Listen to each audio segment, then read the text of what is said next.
Good evening ma'am.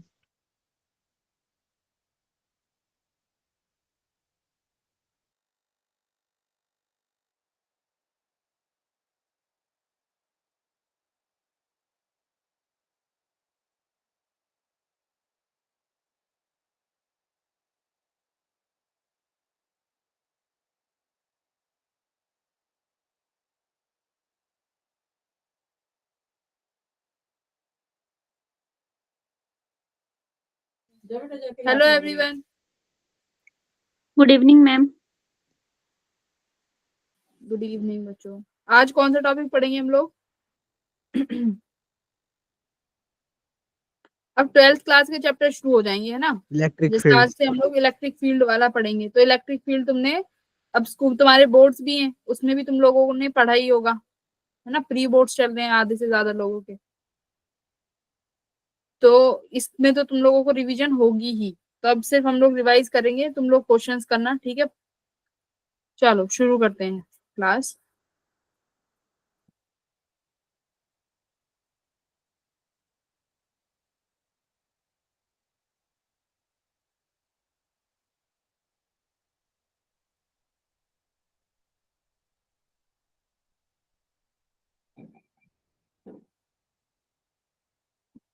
चलो, electrostatics में सबसे पहले टॉपिक आता है कूलाम्स लॉ। कूलाम्स लॉ क्या होता है? देखो किस तरीके से पढ़ेंगे। इलेक्ट्रोस्टैटिक्स में क्या होता है, हम हमेशा इलेक्ट्रो मतलब चार्ज, मतलब स्टैटिक मतलब यहाँ पर जो चार्ज है वो किस में रहेगा, रेस्ट पे, है ना। इलेक्ट्रोस्टैटिक्स में चार्ज को रेस्ट पे रखते हैं हमेशा, कि इस पॉइंट पे चार्ज रखा है, यहाँ पर चार्ज है, चार्ज मूविंग में नहीं रहेगा। चार्ज जब मोशन में आ जाएगा तो वो कौन सा हो जाता है तुम्हारा, मैग्नेटिज्म। ठीक है, जब चार्ज मूव करने लगेगा वो मैग्नेटिज्म चैप्टर शुरू हो जाएगा। तो यहाँ पे इलेक्ट्रोस्टैटिक्स में मतलब हम उस चार्ज को स्टडी करेंगे जो चार्ज आपका रेस्ट पे है, ठीक है। अब चार्ज क्वांटाइजेशन आता है यहाँ पे। चार्ज क्वांटाइजेशन क्या होता है, कोई बोलो, समझाओ, समझाएगा कोई। चार्ज क्वांटाइजेशन क्या होता है? बोलो, what is charge quantization? Charge हमेशा कैसी क्वांटिटी है? चार्ज देखो कैसी क्वांटिटी है बच्चों, स्केलर क्वांटिटी। कैसी क्वांटिटी है? Scalar quantity. स्केलर क्वांटिटी बोले तो ये डायरेक्ट हम इसको ऐड कर सकते हैं, मल्टीप्लाई कर सकते हैं। नॉर्मली चार्ज को जैसे और सब नंबर्स को करते हैं, वैसे ही चार्ज को ऐड और सब्ट्रैक्ट कर दे सकते हैं। एसआई यूनिट क्या है चार्ज की? कूलाम। तो एसआई यूनिट हमारे पास कूलाम है, ठीक है। और ये है स्टैट कूलाम। तो सीजीएस यूनिट क्या होती है? बारिश नहीं है, सीजीएस यूनिट क्या होती है? Statcoulomb. अब एक स्टैट कूलाम में कितने कूलाम होते हैं? 3 × 10⁻⁹ मतलब एक कूलाम में, सॉरी, एक कूलाम में 3 × 10⁻⁹ स्टेट कूलाम होंगे। तो यानी कूलाम जो है वो बड़ी यूनिट है, राइट। और स्टेट कूलाम जो है वो स्मॉल यूनिट है, इसलिए वो सीजीएस है। तो चार्ज क्वांटाइजेशन इसका मतलब क्या है, एक बॉडी से जब चार्ज दूसरी बॉडी में ट्रांसफर होगा, मान लो बॉडी ए है, ये बॉडी बी है, अगर चार्ज ए से बी में ट्रांसफर हो रहा है, तो जब भी चार्ज ट्रांसफर होगा ये ऐसे होगा कि एक इलेक्ट्रॉन ट्रांसफर हो गया, 2 इलेक्ट्रॉन ट्रांसफर हो गए। कभी भी तुम ये नहीं कहोगे कि मेरे पास 2.5 इलेक्ट्रॉन ट्रांसफर हुआ है। क्यों? क्योंकि एन क्या है, इंटीजर नंबर, मतलब। और एक बात याद रखो, जब भी चार्ज ट्रांसफर होते हैं तो हम किसकी बात करते हैं, इलेक्ट्रॉन्स की, है ना। इलेक्ट्रॉन ट्रांसफर होंगे, प्रोटॉन तो ट्रांसफर हो ही नहीं सकते, बोलो हाँ या ना। Yes ma'am. प्रोटॉन ट्रांसफर नहीं हो सकते, सिर्फ इलेक्ट्रॉन ट्रांसफर होते हैं। और इलेक्ट्रॉन में भी तुम यही कहोगे कि ये एक इलेक्ट्रॉन ट्रांसफर हो गया, ये दो, कभी ये नहीं कहोगे 2.5 3.5। तो इसलिए ये हमेशा इंटीजर क्वांटिटी रहती है। उसके बाद आता है हमारा कुलाम्स लॉ। कुलाम्स लॉ क्या कहता है, अगर 2 पॉइंट चार्जेस हैं, मान लो मेरे पास किसी भी स्पेस में 2 चार्जेस रखे हुए हैं, Q1 चार्ज और Q2 चार्ज, Q1 चार्ज और Q2 चार्ज, ठीक है। अब ये दोनों चार्जेस एक दूसरे पे कितना फोर्स लगाएंगे, वो बताता है कुलाम्स लॉ, कि कितना फोर्स जो है ये दोनों चार्जेस एक दूसरे पे लगाएंगे। अब देखो, अगर ये पॉजिटिव चार्ज है, अगर ये भी पॉजिटिव चार्ज है, ये भी पॉजिटिव चार्ज है, तो ये एक दूसरे को क्या करते हैं, रिपेल। तो यानी ये फोर्स इधर की तरफ लगाएगा, और ये मतलब चार्ज ए और ये चार्ज बी, तो ये इधर की तरफ फोर्स लगाया किसने, force on A due to force on B due to A, इसको ऐसे लिखते हैं वेक्टरली।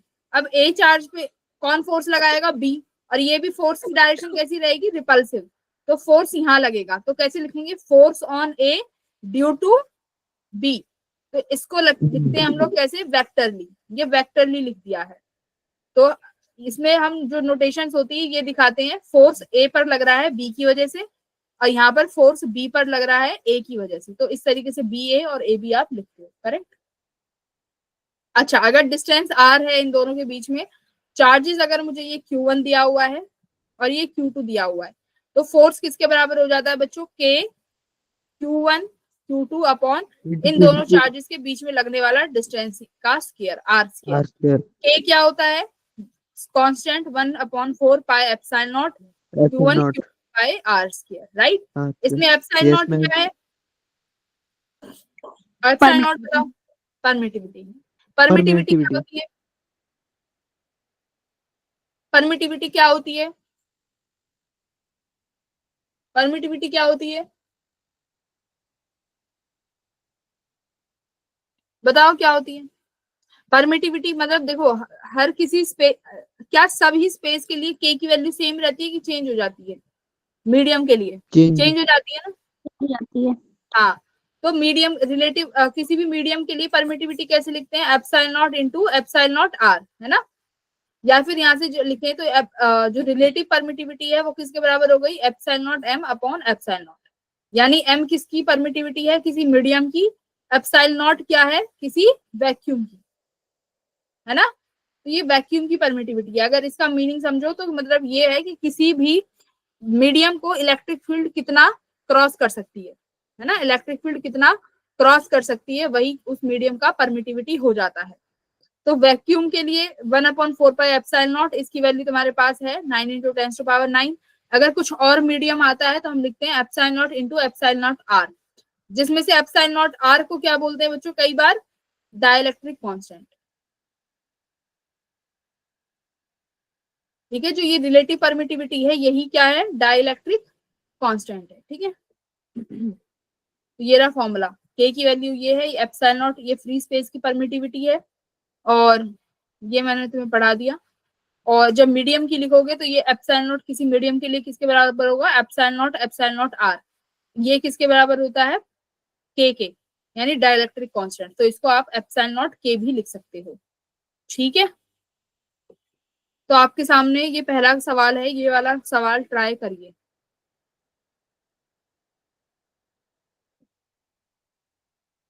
फर्स्ट क्वेश्चन 2024 का, दो चार्जेस हैं। क्वेश्चन समझा देती हूँ। दो चार्ज हैं Q1 Q2, ये एक दूसरे से r डिस्टेंस दूरी पर हैं, तो फोर्स लगता है F। तो K Q1 Q2 upon R square, ठीक है, r सेंटीमीटर में, हाँ r स्क्वायर। अब force between them placed in a medium, अब इनको किसी मीडियम में रख दिया जाता है जिसका डाइलेक्ट्रिक कांस्टेंट 5 है, यानी मीडियम में। तो F equals to 1/4 pi epsilon naught, medium use करोगे, Q1 Q2 upon R square, right. अब एप्सिलॉन नॉट M को क्या लिखोगे? Epsilon naught into K Q1 Q2 upon R square, ये नया F डैश आ गया है ना, ये F डैश है। तो ये जो वैल्यू है ये किसके बराबर हो गई? F के। तो F डैश किसके बराबर आ गया? F बाय K, और K कितना है? 5। अच्छा, R भी चेंज हुआ है, आई एम सॉरी, देखो R भी चेंज हुआ है, तो R भी R/5 है, तो ये R/25 ऊपर जाएगा, और 25/5 करो, इसको कितना बनेगा? इसको R/5 लिखोगे तो 25 हो जाएगा, ये 5 हो गया, और ये अपॉन 25, तो 5/25, तो कितना बनेगा? ये 5F हो गया शायद। F डैश कितना आया? सॉल्व करो। 5F आया ना, हाँ। तो F डैश आ गया 5 टाइम्स ऑफ F। तो इस तरीके से सॉल्व करना है K की वैल्यू। तो K हमारा एप्सिलॉन नॉट M जब लिखते हैं तब आता है, ये एप्सिलॉन नॉट इनटू K, ये फॉर्मूला याद रखो। ओके, चलो अगला सवाल। ये वाला सवाल करो।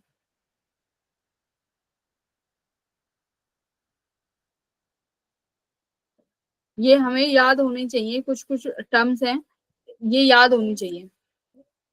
क्वेश्चन क्या है मैं समझा देती हूँ। सवाल बहुत क्या कह रहा है कि हमने क्या किया है, दो आइडेंटिकल बॉल्स हैं जिनके पास डेंसिटी भी सेम है और चार्ज भी सेम है और इक्वल मास, देखिए both the ball have equal mass equal charge, सब चीज सेम सेम है।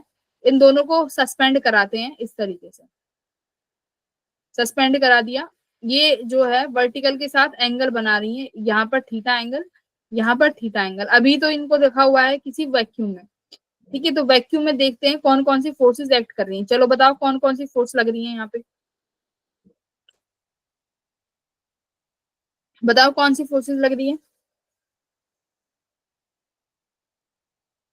भाई इस बॉल पे कौन सी फोर्स लग रही है, इसका मास m है तो कौन सा फोर्स लगेगा। नॉर्मल। नॉर्मल तब लगता है जब किसी भी चीज को कांटेक्ट में रखते हो। अभी ये किसके कांटेक्ट में है बॉल, कांटेक्ट में तो है ही नहीं ना, यस नॉर्मल मैम। क्यों। हाँ तो नॉर्मल क्यों लगेगा।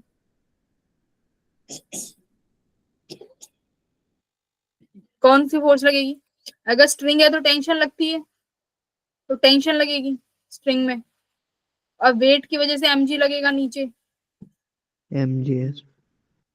और दोनों चार्ज हैं और सेम है, आइडेंटिकल है और दोनों चार्ज हैं, तो एक दूसरे पे रिपल्सिव फोर्स लगाएंगे, इलेक्ट्रोस्टैटिक्स। Yes ma'am. ये Fe लग गया। टेंशन के कंपोनेंट कर लो, ये एंगल थीटा है वर्टिकल के साथ, तो ये यहाँ पर भी वर्टिकल के साथ थीटा एंगल बनाएगा, तो ये टी कॉस थीटा हो गया। और ये टेंशन का यहाँ पे एक और कंपोनेंट आ जाएगा T sine theta. P sin theta. Similarly यहाँ पर टेंशन का टी कॉस थीटा और नीचे टी साइन थीटा बन जाएगा एक। तो आप देखो अब क्या निकालना है, थीटा पूछा है सवाल में, क्या क्या है कि मान लो अब मैं इस पूरे सिस्टम को उठा के अगर पानी में रख देती हूँ, और पानी में रखने के बाद जो एंगल है इसमें कोई चेंज नहीं आता है, तो तुम्हें बताओ कि जब तुम जिस मीडियम में रखोगे उस मीडियम का डाइलेक्ट्रिक कांस्टेंट क्या होगा। उस मीडियम का डाइलेक्ट्रिक कांस्टेंट बताना है, तो क्या बोला है, एंगल चेंज नहीं होगा। तो पहले एंगल निकाल लेते हैं, एंगल बोले तो टेन थीटा। तो टेन थीटा क्या होता है, T sine theta upon T cos theta. देखो इक्वेशन देखो, टी साइन थीटा को कौन बैलेंस कर रहा है, एफ ई। T cos FE। थीटा को कौन बैलेंस कर रहा है, एक सेकेंड एक सेकेंड एक सेकेंड, टी साइन थीटा तो इधर बनेगा ना, यस नीचे मैम। कैसे आ गया? ये इधर बनेगा, नीचे कैसे आ गया, टी साइन थीटा यहाँ बनेगा, राइट में आ रही है, ठीक है? तो एफ ई को टी साइन थीटा बैलेंस करेगा और टी कॉस थीटा को एम जी बैलेंस MG। करेगा। अब मैं इन दोनों को डिवाइड कर दूं तो ये मेरा बन गया tan theta equals to F E upon M G. तो ये तो अभी जनरल केस है, अभी तक मैंने कुछ नहीं किया, ये जहां पर रखा हुआ था पहले जिस सिस्टम में ये वही है। अब इसने बोला है कि इस सिस्टम को उठा के मीडियम में रख दो। अब इस सिस्टम को मीडियम में उठा के रख देंगे तो मतलब कौन सा एक फोर्स और एक्स्ट्रा आ जाएगा, टेन थीटा तो यही रहेगा, देखो थीटा यही रहेगा, थीटा चेंज नहीं होगा। तो तभी इन्होंने बोला है। अब मुझे बताओ इस पूरे सिस्टम को उठा के लिक्विड में रखेंगे तो और कौन सा फोर्स है जो एक्स्ट्रा लग जाएगा,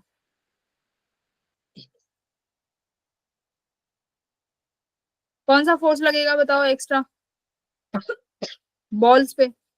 जब ये बॉल जब वाटर में जाएंगी तो कौन सा फोर्स लगेगा,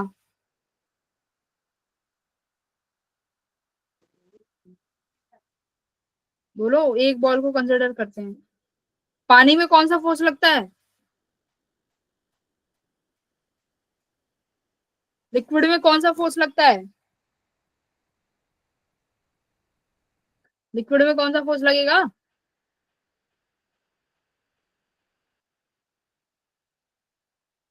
बायोंट फोर्स लगता है ना लिक्विड में। जब भी लिक्विड में किसी भी मास को ड्रॉप करते हैं तो बायंट फोर्स लगता है, और बायंट फोर्स हमेशा ऊपर की तरफ लगता है, तो यहाँ पर एफ बी, तो बायंट फोर्स लग गया।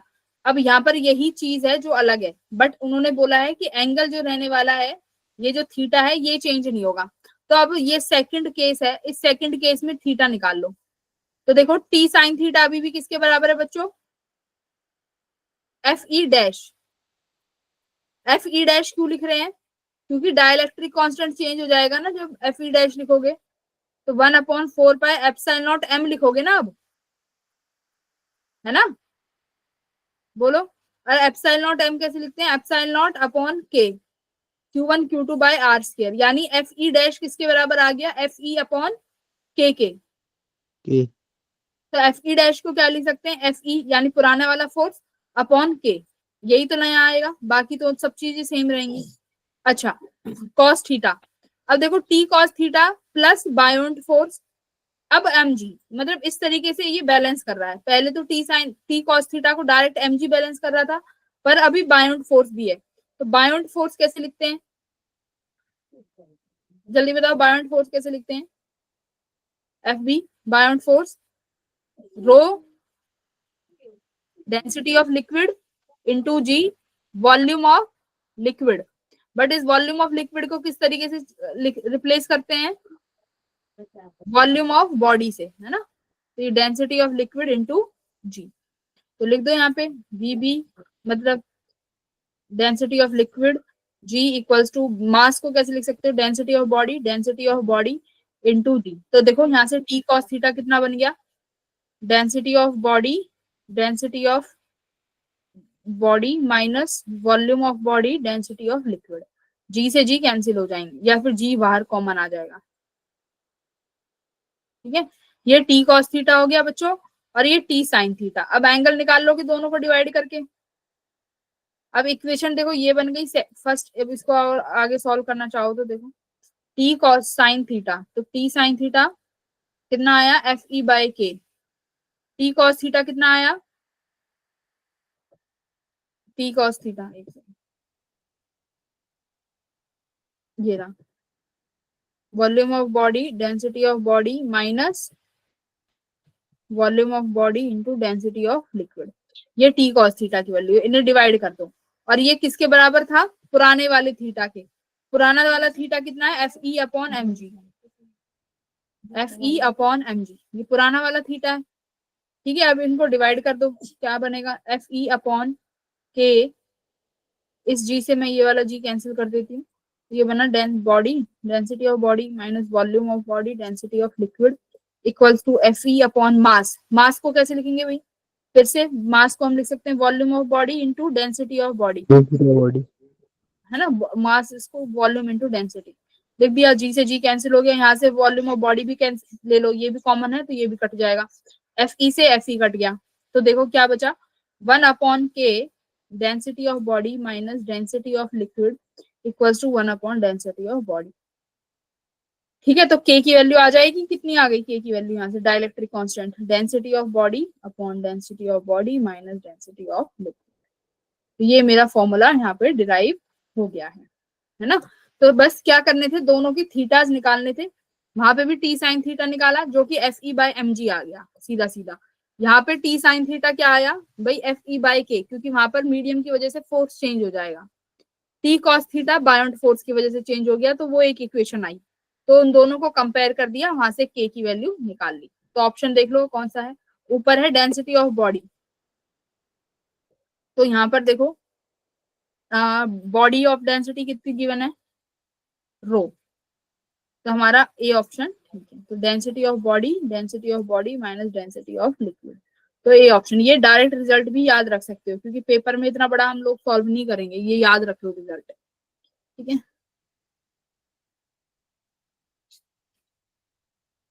हाँ बोलो,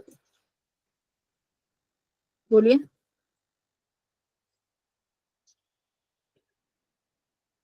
ये वाला क्वेश्चन सॉल्व करो, चलो सेम क्वेश्चन है।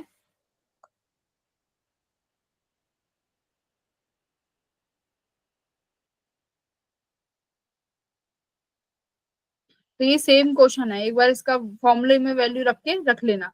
लिक्विड की डेंसिटी गिवन है और स्फीयर 0.7 डेंसिटी गिवन है, थीटा भी गिवन है, तो क्या निकालना है? निकाल लेंगे ना? Yes ma'am. हाँ, तो यार आराम से निकल जाएगा।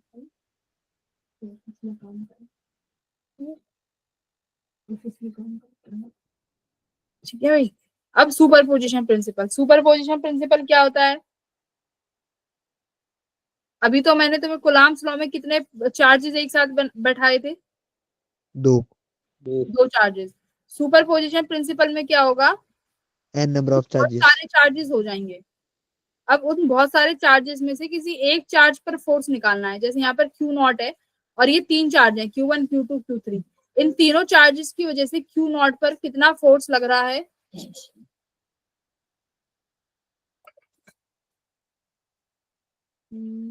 चार्जिंग। तो इन तीनों चार्जेस की वजह से इस क्यू नॉट पे कितना फोर्स निकालना है, उसी को बोलते हैं सुपरपोजिशन प्रिंसिपल। तो देखो टोटल नेट फोर्स कैसे निकालेंगे, क्यू नॉट पर फोर्स लग रही है चार्ज Q1 की वजह से, तो F1 नॉट प्लस सेकंड की वजह से क्यू नॉट पर, तो यानी F2 not plus F3 not. ये अब लिखेंगे कैसे, देखो चार्ज किसकी वजह से, Q1 और क्यू नॉट, तो डिस्टेंस कितना है R01, तो K Q1 Q not upon distance R01 का whole square plus F2 not, मतलब अब इस वाले चार्ज की वजह से कितना फोर्स लग रहा है, K Q2 Q not upon R02 का होल स्क्वायर। ऐसे ही प्लस Q3, और ये वाला चार्ज इस पे कितना फोर्स लगाएगा भाई, कितना लगाएगा, K Q3 Q not upon R0 का होल स्क्वायर। तो इसका मतलब क्या है, इंडिविजुअल चार्जेस जो इंडिविजुअल फोर्सेस हैं जो वो निकाल के ऐड करने हैं। तो ये कुछ सवाल है। अब बात करते हैं इलेक्ट्रिक फील्ड की थोड़ा सा। इलेक्ट्रिक फील्ड क्या होती है, इलेक्ट्रिक फील्ड देखो क्या होगी कि मतलब कोई भी एक चार्ज है, सिंपल सी बात है, अगर वो चार्ज चुपचाप बैठा हुआ है किसी एक जगह पर, तो वो चार्ज ना क्या उस चार्ज के इन्फ्लुएंस में अगर किसी टेस्ट चार्ज को लेके आओगे तो वो एक फोर्स एक्सपीरियंस करता है। जैसे मान लो मैंने यहाँ पे चुपचाप एक कैपिटल क्यू चार्ज बैठा रखा है, अब मैं क्या कर रही हूँ, एक छोटे से क्यू चार्ज को लेके आते हैं, उसको यूनिट पॉजिटिव टेस्ट चार्ज बोलते हैं। अब यूनिट टेस्ट चार्ज को अगर मैं जैसे जैसे इसके पास लेके आऊंगी ना, तो ये जो क्यू चार्ज है ये एक फोर्स एक्सपीरियंस करेगा। मान लो अगर ये पॉजिटिव क्यू है, टेस्ट चार्ज भी पॉजिटिव होता है, तो ये एक रिपल्सिव फोर्स को फील करेगा। तो होगा क्या, ये जो प्लस क्यू चार्ज है ये अपने चारों तरफ एक क्या क्रिएट करके बैठा है, फील्ड क्रिएट करके बैठा है। अगर इस फील्ड के अंदर कोई भी चार्ज आ जाएगा तो वो चार्ज क्या एक्सपीरियंस करेगा, क्या एक्सपीरियंस करेगा Repulsive बोलो, force. हाँ इलेक्ट्रिक फील्ड, मतलब की सही बात है, इलेक्ट्रिक फोर्स एक्सपीरियंस करेगा क्योंकि उसके पास अपनी एक इलेक्ट्रिक फील्ड है। तो इस फील्ड को कैसे निकालते हैं, इलेक्ट्रिक फील्ड बोले तो कितनी स्ट्रेंथ है, इंटेंसिटी, कितना किसी चीज पर कितना फोर्स लगा सकते हैं हम, तो वही, तो force upon Q not. Q not बहुत छोटा चार्ज होता है, यूनिट पॉजिटिव टेस्ट चार्ज, तो क्यू नॉट, तो ये हो गया electric field, F upon Q not. चलो अब देखो नेगेटिव चार्ज की वजह से जो इलेक्ट्रिक फील्ड होती है वो हमेशा कैसी होती है, अगर मान लो मेरे पास ये नेगेटिव चार्ज है, इसकी वजह से इलेक्ट्रिक फील्ड हमेशा कैसी होगी, कैसी है भाई ये, इनवर्ड्स, क्यों, गिव मी रीजंस। अगर पॉजिटिव लूंगी, पॉजिटिव की वजह से इलेक्ट्रिक फील्ड हमेशा आउटवर्ड्स होती है, इस तरीके से डायरेक्शन बनाते हैं, बताओ क्यों, इस तरीके से मैम क्यों, जो यूनिट पॉजिटिव टेस्ट चार्ज है वो हाँ पॉजिटिव होगा, और अगर हम नेगेटिव लेंगे तो अट्रैक्टिव फोर्सेस होगी ना। Very good. अगर हम लोग पॉजिटिव लेंगे मतलब जो ये फोर्स है ये रिपल्सिव है, और ये नेगेटिव मतलब अट्रैक्टिव फोर्स, तो इसलिए अंदर की तरफ,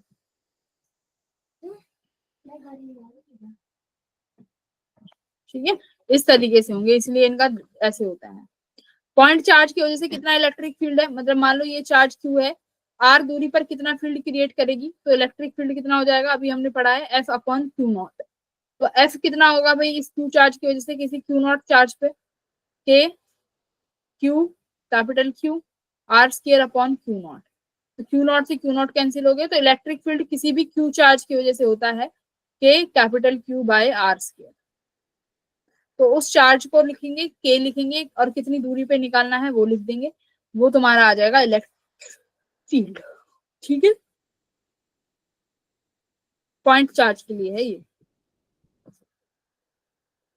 पॉइंट चार्ज के लिए इलेक्ट्रिक फील्ड। अब देखो किसी भी चार्ज क्यू से तुम जितना दूर जाते जाओगे उसका फील्ड कम होता जाएगा कि बढ़ता जाएगा, मैम कम कम होता होता जाएगा। कम होता जाएगा। तो कम होता जाएगा, इसलिए ये किस तरीके का ग्राफ है, डिक्रीजिंग, इनवर्सली प्रोपोर्शनल है। हाँ इनवर्सली प्रोपोर्शनल, क्योंकि इलेक्ट्रिक फील्ड जो है इनवर्सली प्रोपोर्शनल है आर स्क्वायर के, तो इसलिए जो ग्राफ है वो भी इस तरीके से आएगा, गिरता हुआ, है ना, डिक्रीजिंग ग्राफ।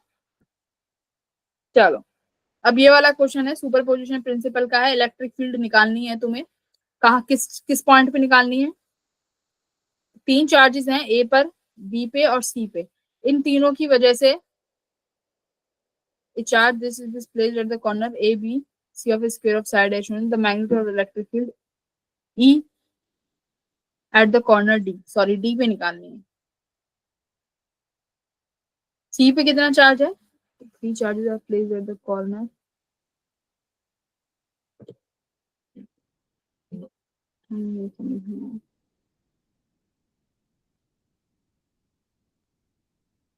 तो ए बी सी क्या कह रहा है, three charges Q two Q Q by two are placed at the corners A B and C of a square of side A as shown in the magnitude of electric field at the corner D।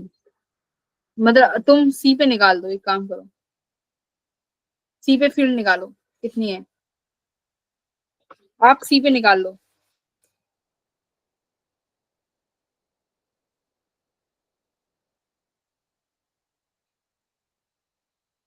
करो।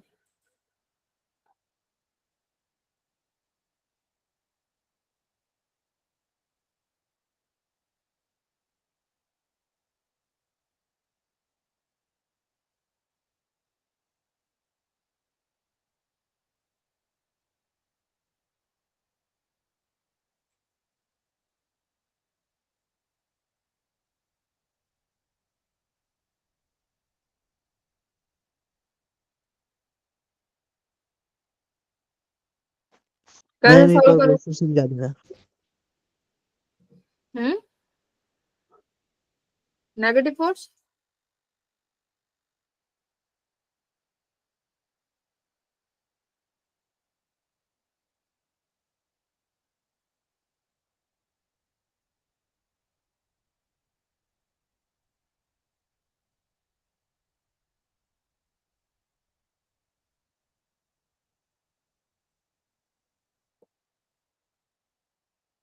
भाई ma'am सी एक और point, question समझा देना। Question समझाऊं, भाई ए yes B C पे ma'am. Charges रखे हैं, सी पे इलेक्ट्रिक फील्ड निकाल दो रिजल्टेंट। तो ए और सी पे तुम्हें फोर्स इलेक्ट्रिक फील्ड, यहाँ पर पॉजिटिव चार्ज है, पॉजिटिव चार्ज की वजह से इलेक्ट्रिक फील्ड की डायरेक्शन किधर होगी, आउटवर्ड्स। Yes ma'am. तो ये इलेक्ट्रिक फील्ड है ए की वजह से, डी की वजह से भी पॉजिटिव चार्ज है, तो इलेक्ट्रिक फील्ड बिल्कुल परपेंडिकुलर इधर की तरफ, electric field due to D. तो देखो ये चार्ज भी सेम है और ये डिस्टेंस इनके बीच में ए है, ये भी ए है, तो सी पॉइंट पे electric field due to A बराबर है electric field due to D के, यस मैम। और वो एक दूसरे पे 90 डिग्री का एंगल बना दी, तो इन दोनों का रिजल्टेंट कहाँ आएगा, बिल्कुल जस्ट यहाँ। तो यस पहले मैम। इसका रिजल्टेंट निकालो ईडीए।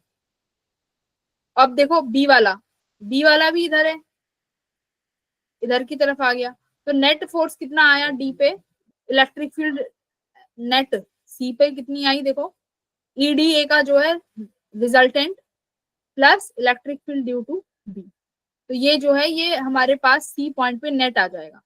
तो बी की वजह से कितना है देखो, के क्यू अपॉन ये डिस्टेंस कितना हो जाएगा, √2a, भाई ये ए और ये ए, तो डायगोनल √2a, तो √2a का होल स्क्वायर, तो बी की वजह से तो डायरेक्ट आ गई। Electric field due to A और electric field due to B ये किसके बराबर रहेगा, के क्यू बाई टू, डिस्टेंस कितना है ए स्क्वायर, तो ए स्क्वायर आ गया, चार्ज क्यू बाई टू रखा और डिस्टेंस ए स्क्वायर, पर इन दोनों का रिजल्टेंट चाहिए, तो रिजल्टेंट कितना आएगा भाई, हाँ कौन, रिजल्टेंट कितना बनेगा,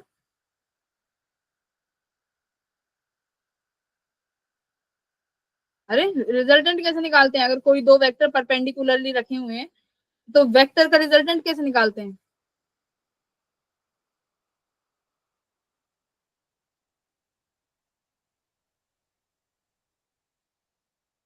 वंशिका बताओ। Ma'am under root of A hmm, vector square plus B vector square plus 2ab vector cos theta. Very good very good.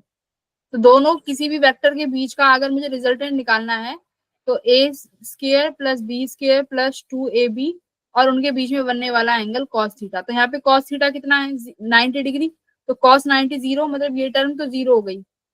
तो under root A B square, मतलब ये तो सेम ही है, तो मैं इसको लिख सकती हूँ ए स्क्वायर प्लस बी स्क्वायर, ए स्क्वायर प्लस ए स्क्वायर, तो ये रूट 2 ऑफ ए आ गया। तो रिजल्टेंट इसका बनेगा रूट 2 ए, मतलब ये फील्ड जो कि बराबर है तो के Q1 अपॉन 2a स्क्वायर। तो मैं यहाँ से क्या कॉमन ले लूं, के क्यू अपॉन ये रूट 2 भी 2a स्क्वायर बनेगा, ये कॉमन आ गया, यहाँ बचा 1 प्लस रूट 2। ठीक है, के को आप ओपन कर सकते हो और इसको और आगे थोड़ा सा क्वेश्चन के अकॉर्डिंग मॉडिफाई कर लो, you will get your answer. तो इस तरीके से हम लोग सॉल्व कर लेंगे। ठीक है, 2 को अंदर ले जाओ, तो 2 को अंदर ले जाओगे तो 1/2 बचेगा और एक बचेगा 1/2 प्लस 1 अपॉन रूट 2। ये तुम्हारे आंसर हो जाएंगे, ए ऑप्शन। तो 1/√2 प्लस 1/2 सेम यही आ रहा था। 2 को अंदर ले जाओ, यहाँ से 2 को ले जाओगे तो 1/2 प्लस रूट 2 से 2 कट जाएगा तो वो 1/√2 आ जाएगा। ठीक है, तुम्हारा ये क्वेश्चन ऐसे सॉल्व होगा। अब बात करते हैं नल पॉइंट। नल पॉइंट क्या होता है, कोई बताएगा नल पॉइंट क्या होता है?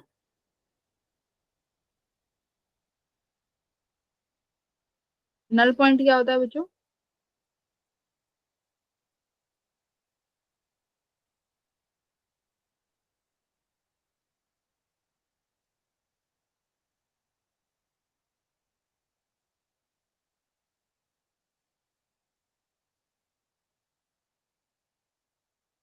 नल पॉइंट का मतलब है जहाँ पे इलेक्ट्रिक फील्ड जीरो हो जाए, नेट इलेक्ट्रिक फील्ड किसी भी पॉइंट पे जीरो हो जाए, उस पॉइंट को बोलते हैं नल पॉइंट।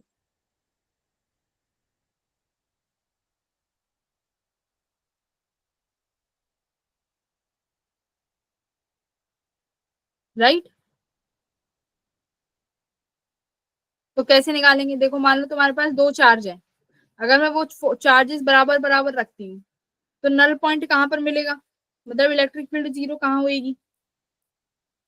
देखो अगर मैं यहाँ पे रखती हूँ क्यू चार्ज, यहाँ पे भी रखती हूँ क्यू चार्ज, ये इन दोनों के बीच में आर दूरी का डिस्टेंस है। नल पॉइंट मतलब इन दोनों की वजह से इलेक्ट्रिक फील्ड किसी पॉइंट पे जीरो कहाँ होगी, वे बीचों बीच, क्योंकि इस पॉइंट पे जो ये वाला चार्ज है, देखो दोनों प्लस चार्ज है, ये इधर की तरफ धक्का मारेगा, और जो ये वाला चार्ज है बी वाला, ये इधर की तरफ ये इधर की तरफ फील्ड लगाएगा। तो ये फील्ड जो है इलेक्ट्रिक फील्ड बी की वजह से और ए की वजह से मिड पॉइंट पे बराबर हो गई। तो हमने बोल दिया कि मिड पॉइंट एक ऐसा पॉइंट है जहां पर ई नेट किसके बराबर है, जीरो के बराबर है। ठीक है, अच्छा अगर ये पॉइंट बराबर ना हो तो कैसे निकालेंगे, देखो मान लो यहाँ पर 9q चार्ज रखा है और यहाँ पे 16q, और ये एक दूसरे से डी डिस्टेंस की दूरी पर है। कितने डिस्टेंस की दूरी पर है, डी। ठीक है, डी डिस्टेंस की दूरी पे रखे हुए हैं।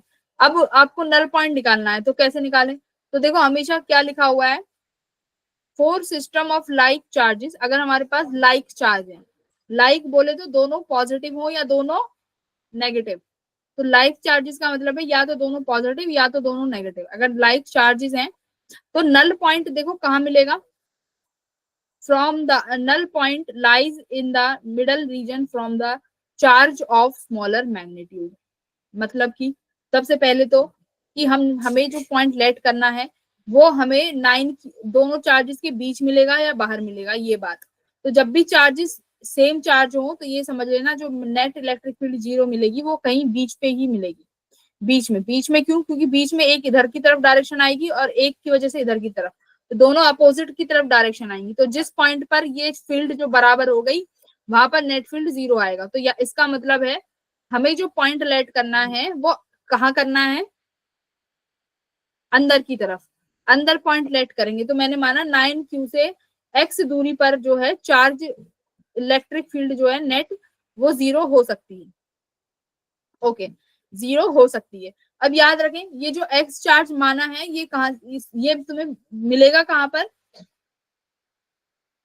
जो छोटे चार्ज है उसके पास मिलेगा, मतलब नल पॉइंट जो मिलेगा वो स्मॉल चार्ज के पास मिलेगा। दो चीज याद रखनी है, अगर सेम चार्ज है तो नल पॉइंट दोनों चार्जेस के बीच में मिलेगा अंदर की तरफ, और जो छोटा चार्ज है उसके क्लोज मिलेगा। तो फॉर्मूला क्या है, डी, मतलब डी क्या है, दोनों चार्जेस का डिस्टेंस अपॉन बिग चार्ज, जैसे कि यहाँ पे लिखते हैं डी जो है डिस्टेंस अपॉन बिग चार्ज कितना है 16 अपॉन छोटा चार्ज कितना है 9, फिर यहाँ पर बिना रूट के आएगा +1। ठीक है, तो ये 16/9 और ये डी, तो ये एक्स आ जाएगा। इतनी दूरी पर जो है तुम्हें क्या मिल जाएगा, नल पॉइंट मिल जाएगा। ठीक है, तो इतनी दूरी पर नल पॉइंट मिल गया। तो अब यहाँ पे देखो दो चार्ज है, मुझे बताना दो चार्ज है, एक क्यू एक 3Q। पहले तो मुझे ये बताओ कि नल पॉइंट कहाँ मिलेगा, अंदर या बाहर? मैम अंदर। अंदर मिलेगा। अंदर। हाँ, नल पॉइंट अंदर मिलेगा, क्योंकि यहीं पे दोनों जो इलेक्ट्रिक फील्ड है वो अपोजिट डायरेक्शंस में आएंगी। और किस पॉइंट के पास मिलेगा, छोटे चार्ज के पास। तो यहाँ से मान लेते हैं x दूरी पर जो है मेरा फील्ड 0 हो गया, और इन दोनों के बीच में जो डिस्टेंस है वो कितनी है, r। तो बस अब आपको x की वैल्यू निकालनी है। तो x कितना था, d, इन दोनों के बीच का डिस्टेंस अपॉन बड़ा वाला चार्ज और +1। छोटा वाला चार्ज 1 है तो ये 1 लिख दिया, तो ये किसी के बराबर नहीं रहेगा, तो ये r कितना आया 1 + √3। तो ये किसकी वैल्यू आई, x की। तो कौन सा ऑप्शन ठीक है, सी ऑप्शन। सी ऑप्शन यहाँ पर देखो 1 सेकंड में आंसर आ गया। याद रखना यहाँ पर जो चार्ज है वो प्लस का है। अच्छा, अब क्या है, एक दूसरे के चार्ज जो है अपोजिट भी हो सकते हैं भाई, एक पॉजिटिव एक नेगेटिव, तो ये नल पॉइंट का सेकंड केस बनता है। ठीक है, क्या एक पॉजिटिव है एक नेगेटिव है, तो यहाँ पर देखो डिस्टेंस अपॉन वही charge big upon charge small, but ये +1 क्या बन गया यहाँ पे -1। यानी अगर कोई एक चार्ज नेगेटिव है तो ये डिस्टेंस -1 हो जाएगी। और जो तुम्हारा नल पॉइंट है वो किसके पास मिलेगा, छोटे चार्ज के पास। ठीक है, तो छोटे, और एक दूसरी चीज क्या याद रखनी है, नल पॉइंट कहाँ पर मिलेगा, बाहर।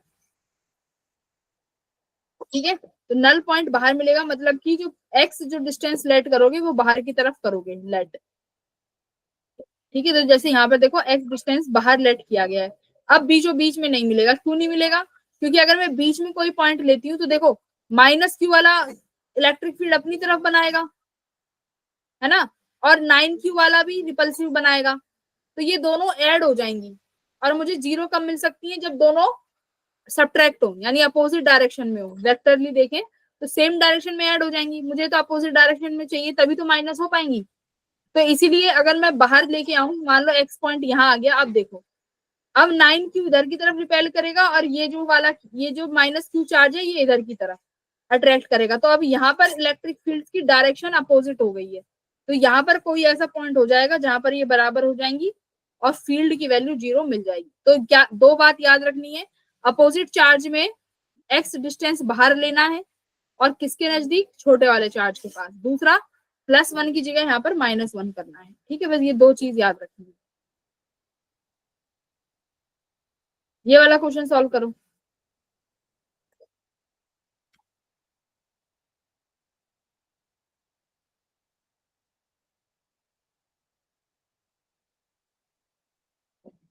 Solve this question.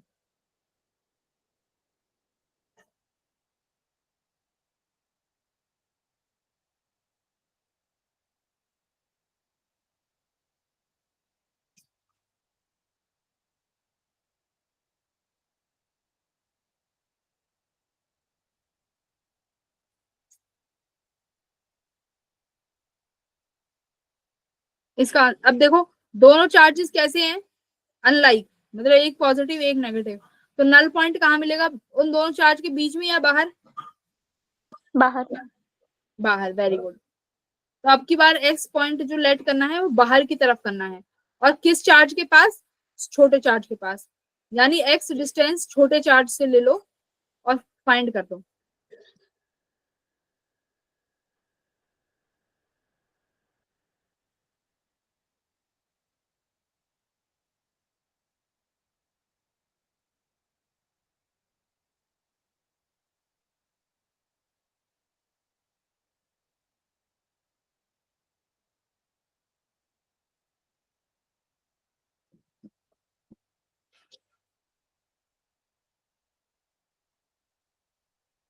आंसर करो इसमें।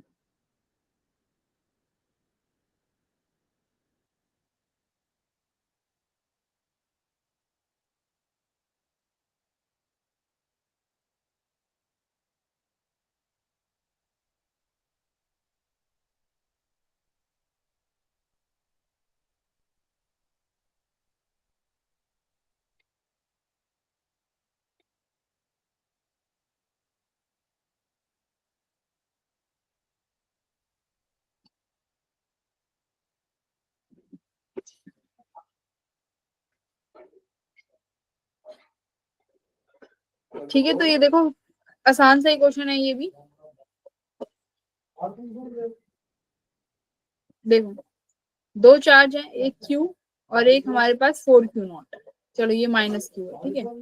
तो हमें इन दोनों के बीच में जो डिस्टेंस है वो कितनी है, is placed at x, another point charge Q0, a point charge 4Q0 is placed at origin, ठीक है।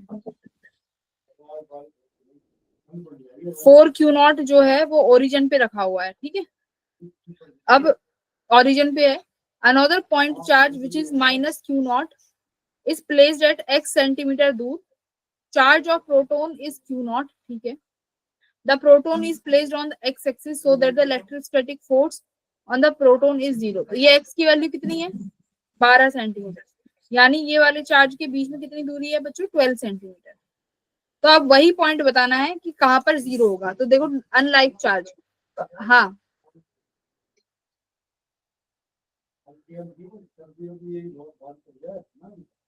तो for the system of unlike charges, null point lies in the outer region closer to the charge of smaller in magnitude।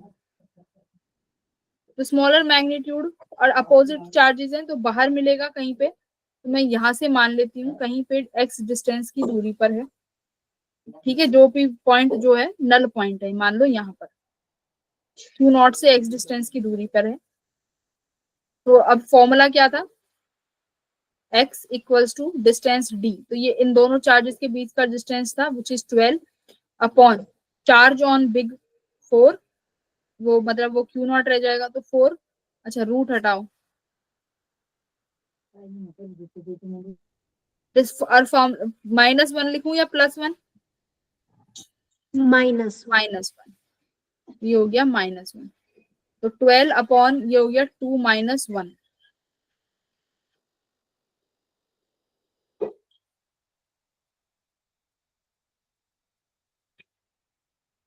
एक second. The point charge Q1 is 4Q0 is placed at the origin, another point charge Q2 which is -Q0 is placed at x equals to, ये कितना centimetre है, 12 ही है ना। Charge of proton is Q0, the proton is placed on the x-axis, that the electrostatic force on the proton is 0। In this situation the position of the proton, अच्छा from the origin पूछिए ना, तो यहाँ से 12 centimetre आ गया, x कहाँ से आया भाई, -Q0 से 12 सेंटीमीटर। अब ओरिजिन से पूछिए, तो ओरिजिन से और कितना हो जाएगा, 12 + 12, भाई 12 तो ये और 12 ये आई है, तो कितने सेंटीमीटर आ गया, 24 सेंटीमीटर, ठीक है। आंसर कितना है, 24 सेंटीमीटर। तो वही फॉर्मूला लगाना है एक अपना।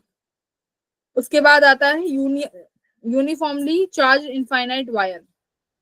तो इनफाइनाइट वायर की वजह से कितना इलेक्ट्रिक फील्ड क्रिएट होता है किसी भी पॉइंट पर, 2K λ/r। हाँ 2K λ/r, और कैसे लिख सकते हो, E इक्वल्स टू λ/2πε0r। तो किसी भी लीनियर चार्ज, ये याद रखना ये इनफाइनाइट वायर है हमेशा, अगर ये इनफाइनाइट वायर होगी तभी जो इलेक्ट्रिक फील्ड है इनवर्सली, देखो इनवर्सली प्रोपोर्शनल आया है आर, तो यहाँ पर ये फॉर्मूला रहेगा।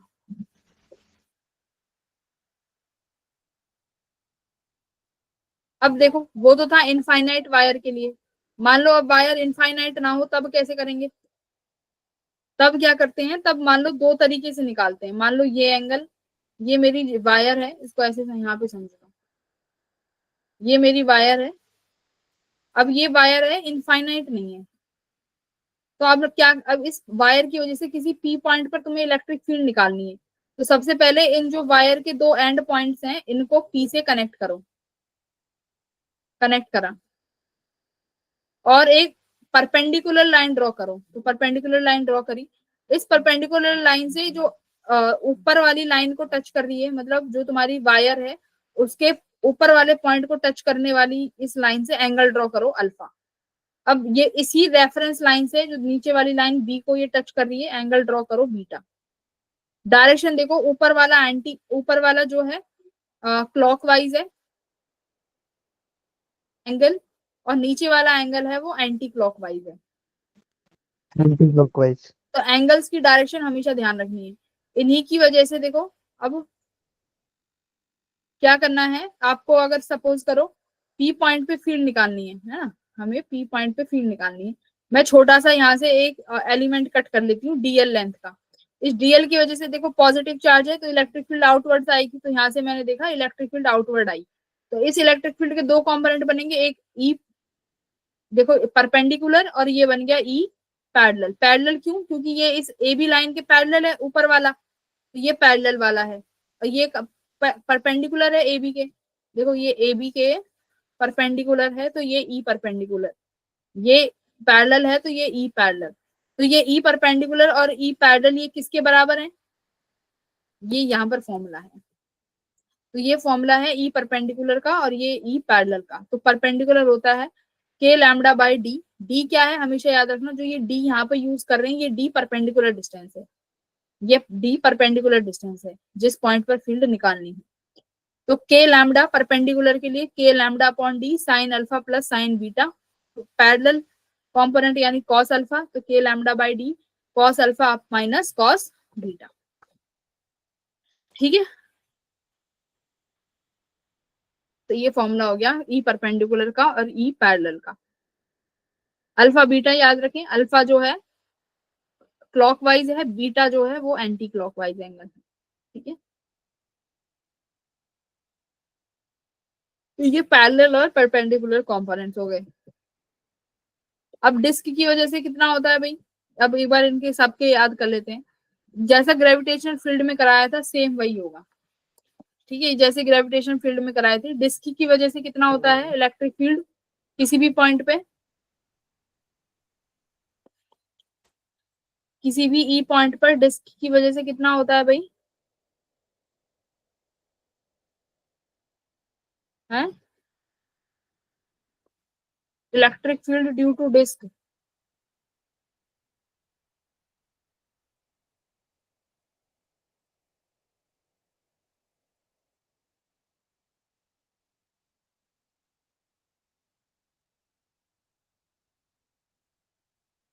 और रिंग की वजह से कितना होता है? सेंटर पे तो जीरो, और किसी पॉइंट पे बाहर निकालते हैं तब कितना आता है रिंग की वजह से? जैसे यहाँ पे देखो एक्सिस पे, एक्सिस की रिंग पे निकालते हैं तो ये फॉर्मूला आता है सेम जो ग्रेविटेशन में सीखा था, K Q X upon X square plus R square की पावर जो है 3/t। एक्स की वैल्यू जीरो कहाँ हो जाती है? सेंटर पे। सेंटर पे एक्स जीरो, इसलिए सेंटर पर electric field zero. Maximum point क्या बताया था मैंने? r/√2। अगर एक्स की वैल्यू r/√2 रखोगे तो जो इलेक्ट्रिक फील्ड आती है वो क्या आती है? मैक्सिमम आती है। ग्राफ कैसा बनता है इसका? इस तरीके का ये ग्राफ बनता है ना, कि यहाँ से जो है सेंटर से ये r/√2 पे मैं बाहर जाओगे तो भी ग्राफ डिक्रीजिंग में, r/√2 के अंदर जाओगे तो भी ग्राफ डिक्रीजिंग में।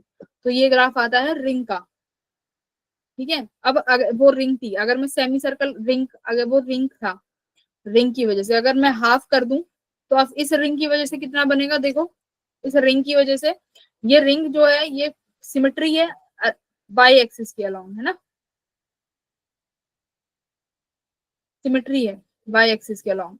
तो अब इसका इलेक्ट्रिक फील्ड मान लो मैंने छोटा सा यहाँ पे एलिमेंट कट कर दिया, उसकी वजह से इलेक्ट्रिक फील्ड यहाँ आया, एक कंपोनेंट इधर हो जाएगा। मान लो यहाँ से मैंने ये छोटा सा एंगल कट कर दिया, छोटा सा एंगल कट किया, ऐसे नहीं देखो,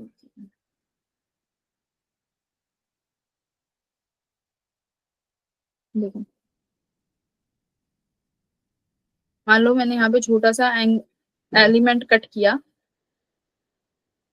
डी थीटा। ठीक है, इस डी थीटा की वजह से इलेक्ट्रिक फील्ड यहाँ पर डीई आया छोटा सा। अब मान लेती हूँ मैंने ये जो एंगल लिया है वो यहाँ से लिया है एंगल थीटा। अब ये इलेक्ट्रिक फील्ड यहाँ पर ये जो लाइन है ये हॉरिजॉन्टल के साथ थीटा बना रही है, तो यहाँ पे ये भी हॉरिजॉन्टल के साथ थीटा एंगल बनाएगी, तो ये डीई का डीई कॉस थीटा आया। अब ये यहाँ आया DE sine theta. Sine theta. अब देखो मैंने क्या बोला, जो सिमेट्री है वो वाई एक्सिस के अलोंग है, वाई एक्सिस के अलोंग सिमेट्री है। इसका मतलब क्या है, सिमेट्री का मतलब देखो ये सिमेट्री है, ये इस तरीके से है, अगर मैं इसको वाई एक्सिस पे काटूं तो बराबर बराबर बट गया ना 2 पॉइंट, तो ये इसी को सिमेट्री बोलते हैं। अब देख अगर मैं इस ए पॉइंट के जस्ट अपोजिट एक कट करती हूँ बी, ठीक है, जस्ट अपोजिट कट किया है, देखो होगा क्या, जस्ट अपोजिट कट किया एंगल डी थीटा, तो यहाँ से एक इलेक्ट्रिक फील्ड निकल के आएगी डीई। मान लो ये यहाँ से एंगल डीई, ये डी थीटा है, तो ये यहाँ से एंगल डी थीटा बनेगा, तो ये क्या हो गया डीई कॉस थीटा, और ये यहाँ पर क्या बन गया डीई साइन थीटा। एक सेकेंड, ठीक है, तो इसमें एक जो कंपोनेंट है वो एक दूसरे के अपोजिट हो गए हैं। एक सेकेंड रखना, मैंने क्या करा है,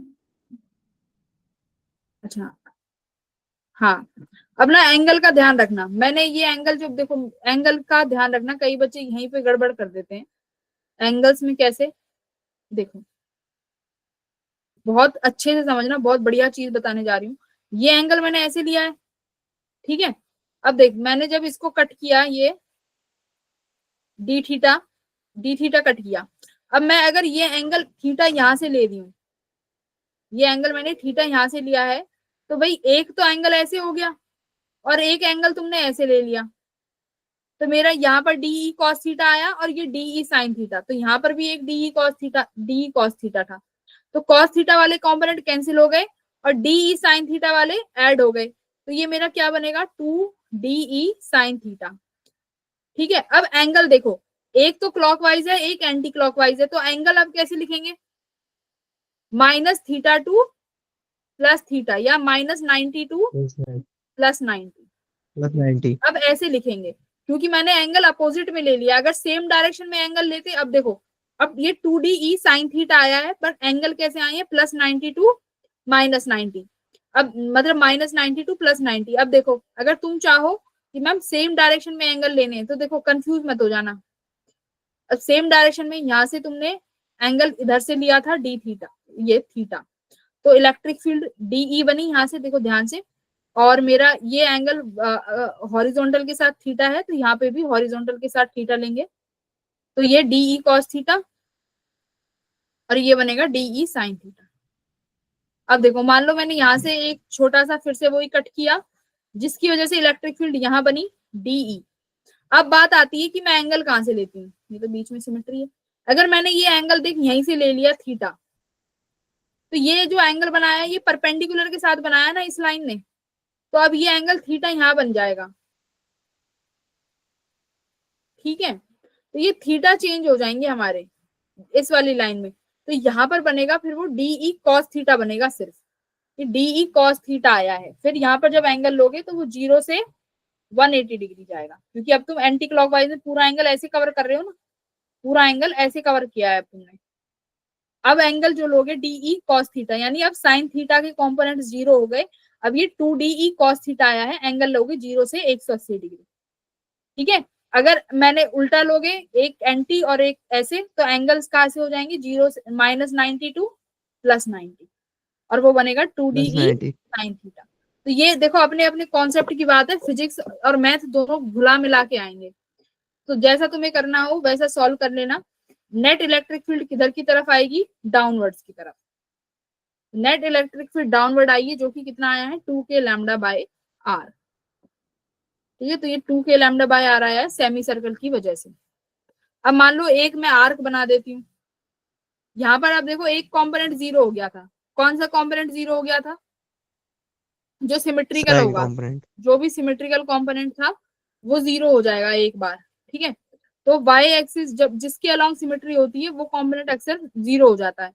अब यहाँ पे देखो यहाँ पर तुम्हारे पास कोई भी सिमेट्री नहीं है, तो यहाँ पे तुम्हें एक्स एक्सिस और वाई दोनों के अलोंग मिलेंगे, तो देखो इलेक्ट्रिक फील्ड एक की तरफ k लैम्डा बाय आर होता है, यहाँ पे तो दोनों था तो 2k लैम्डा बाय आर, तो एक एक्सिस की वजह से k लैम्डा बाय आर, दूसरे की वजह से भी k लैम्डा बाय आर, दोनों 90 डिग्री पे हैं, तो ऐड कर दोगे तो resultant 2k lambda by R आ जाएगा। 2k लैम्डा बाय आर किसका है, किसी आर्क का, तो बिल्कुल ऐसे ही निकाल सकते हो। ठीक है, तो ये तुमने सब पढ़े हुए होने चाहिए भाई, बेसिक्स हैं। कल हम लोग इनके क्वेश्चन, अब आया होलोस्फीयर। होलोस्फीयर, होलोस्फीयर के इनसाइड इलेक्ट्रिक फील्ड कितनी होती है? 0। हाँ, वो होलोस्फीयर के इनसाइड इलेक्ट्रिक फील्ड 0 होती है। बाकी मैं ये होलोस्फीयर वाला कल कराऊंगी कॉन्सेप्ट, ठीक है, अच्छे से। होलोस्फीयर और सॉलिड स्फीयर में इलेक्ट्रिक फील्ड कैसे वर्क करती है वो हम लोग कल डिस्कस करेंगे। ओके मैम, बाय भाई मैम। बाय, बट ना रिवीजन भी करा करो, तुम लोग रिवीजन नहीं करते हो, ऐसे जेई नहीं निकलेगा। रिवीजन क्यों नहीं करते हो भाई? रिवीजन शुरू कर दो।